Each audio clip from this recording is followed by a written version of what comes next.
Hey, what's up everyone? This is K Collections, and this will be a review on the Lion King, aka Artoria Lancer. She is a story-locked servant, meaning she is available to summon on the story banner after beating Camelot. But honestly, just wait for her raid up, it should be soon. Here are her stats. Pause the video to stare at the picture, don't deny it. First thing you saw wasn't the numbers on the left, but the picture, more specifically her chest. Upon release, she has the lowest attack compared to other 5-star Lancers, but the highest HP. She also has high NP gaining stats, which is great as it relates to her strength. She has a double quick and buster type deck with a buster NP. Hit counts are a bit on the low end except for her extra. Focus on NP gaining when you attack. Typically you want to perform a Arts Quick Brave chain unless you can overkill and crit with her arts attack. In that case, use it last. Her skill sets are very straightforward. We've seen Mana Burst and Charisma skills quite often on other servants before. Those two skills are meant to be used in combination with her NP to enhance damage.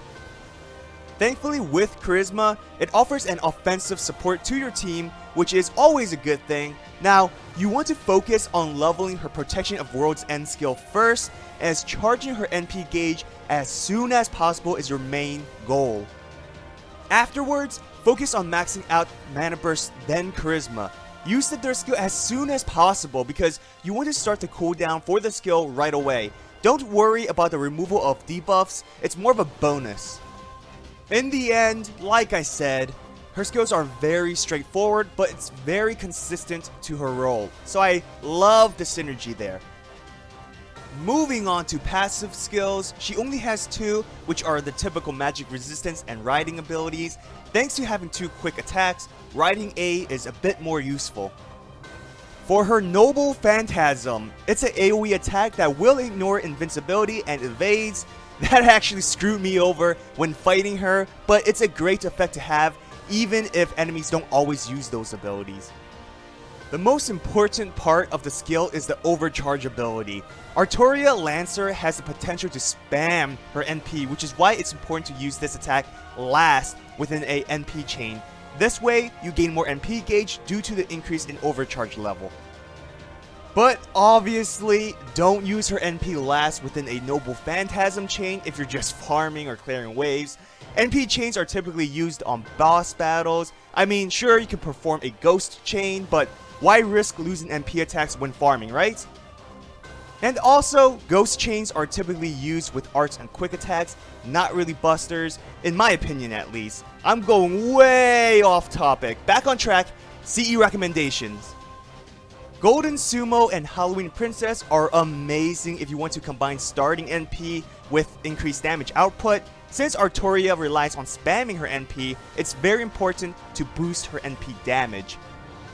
Halloween Princess is limited and was released a long time ago, so I understand that not everyone will have this. Thankfully, Golden Sumo was free during Onigashima, meaning everyone should have this, especially a max limit broken one. That depends on how much you farmed, of course, but moving on, this means you can turn 1 NP if you maxed out her third skill. Again, you want to focus on increasing her NP damage. Heaven's Feel and Black Grail will do fine, but personally I would use one of the previous CEs mentioned because I like having NP attacks ready as soon as possible. That's just me though. These craft essence more or less do the same thing, but are meant for players who may not have the 5-star CEs. For team composition, I highly recommend Waver. Again, your main focus is to boost attack, and with his NP charging skill, it allows you to spam her Noble Phantasm more. If you max out her last skill, you can turn 1 NP thanks to Waver. Helena is another great choice for the same reasons. She can charge Artoria's NP gauge, though a lot less compared to Waver, and Helena can boost all attack types. If you don't have either Waver or Helena, you can always go with Anderson. I also do recommend Hector. First off, he's a fellow AoE Lancer, which you'll most likely use when facing archers. He can increase your team's NP damage, and like I said before, you want to use Artoria's Noble Phantasm last within the NP chain when facing bosses. So, for example, you're facing 3 high HP enemies, use Hector's NP first, then chain Artoria's. Hector will hit all enemies while reducing their defense. Afterwards, Artoria's NP will activate, dealing more damage thanks to Hector's debuff and skill. Not to mention, she will gain a bit more NP thanks to the increase in overcharge level. Depending on your team and equipment, she can potentially use her NP again next turn. So, should you summon Artoria Lancer? I do recommend her because of the simple yet effective skills and playstyle. Now, I will also admit, this isn't a servant you should over-invest on, due to other Lancers being quite similar. Servants like Karna, even her Altar version, have similar skill sets. Though they can't generate NP as fast as her, they do offer more utility and damage in comparison. So, if you have a significant amount of wave clearing servants, then you could skip her. However, if you don't have a lot of those servants, typically if you're a newer player or you just have horrible luck, then she's amazing for you. As I said before, she can potentially spam her NP even back to back with the right team and CE combos. She's great for farming, but please understand, she isn't limited to only that. Artoria Lancer can be an asset for boss rush quests, even boss battles with multiple high HP enemies. By using her as a starting servant, you can clear the first 2 waves of a battle, which can save your servants from taking unnecessary damage and still damage enemies on the final wave, all thanks to her consistent NP attacks.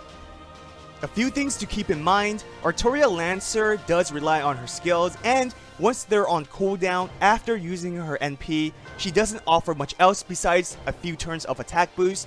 Another thing to consider is that unlike Karna and Lancer Altar, she doesn't have any future upgrades to increase her NP damage.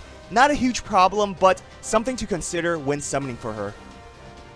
Well, I hope you enjoyed this video. If you did, hit that thumbs up and subscribe to my channel for more FGO content. Follow me on Twitter and Instagram. So, how was your experience with the Camelot Singularity? To me, it's the best chapter by far. The story is amazing, lots of great moments, but I'd like to hear your opinion on it. Have an awesome day, everyone. Till next time.